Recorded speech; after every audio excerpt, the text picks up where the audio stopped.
Good morning, good evening, good afternoon. Today we're going to do something a little different. This is that project that I told you about where I'm going to talk about editing. This one is not about professional editing, it's about what I have done for myself.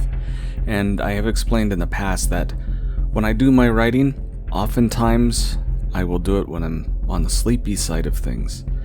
The story gets laid out partly with my subconscious and being narrated through my barely conscious mind. It happens about 50-60% of the time. Then the following day, I clean it up. Well, with the Oganza Witches in Chapter 4, we're almost to the 4-minute mark. There's a section there, which I'm going to play in just a second, where I didn't clean it up when I was more awake, and I noticed that things were incongruent with the rest of the Blood Witch universe, as well as things didn't quite make sense. So let's go ahead now and take a shot at it and see what we have. Kai looked very much like his father, the deceased king. He was well built, had a chiseled and handsome face and very thick wavy blonde hair. Most of Ag were blonde, with a splattering of browns and blacks and redheads.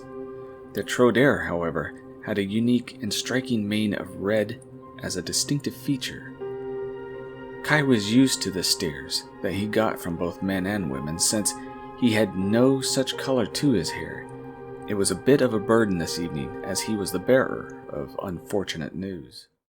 Alright, with that section you can tell that it was mostly giving us a little bit more background about the physical appearance of Kai, but there's more to it than just that.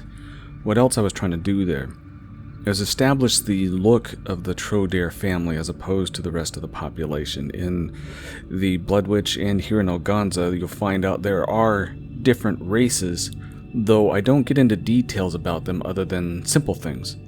If we were to go to the southern part of the continent, which we have in the Blood Witch, the people tend to be more tan, a little darker skinned, more like an Arabic look. And there's an island kind of far north of where the continent is that the Ag live, and it's where the Kelly. I haven't gone into it too much, I'm saving it for another project. And they tend to kind of be a mix where they have kind of an Asian feel to them, where they're very, very pale and have angled eyes.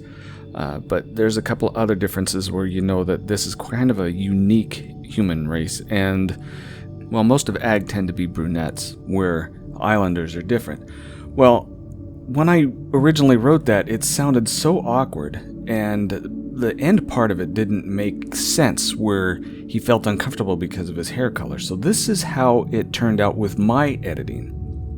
Alright, here it is. Kai looked very much like his father, the deceased king. He was well built, had a chiseled and handsome face and very thick wavy blonde hair. This is where it starts to change. Most of Ag had a darker mane with a smattering of blonde. The Trodaire, however, had a unique and striking mane of red as a distinctive feature. Kai stood out, having a much more vibrant blonde than most, which often led to more intense gawking than he cared for. Okay, so you can see I took out a lot of the awkwardness and it became more relevant.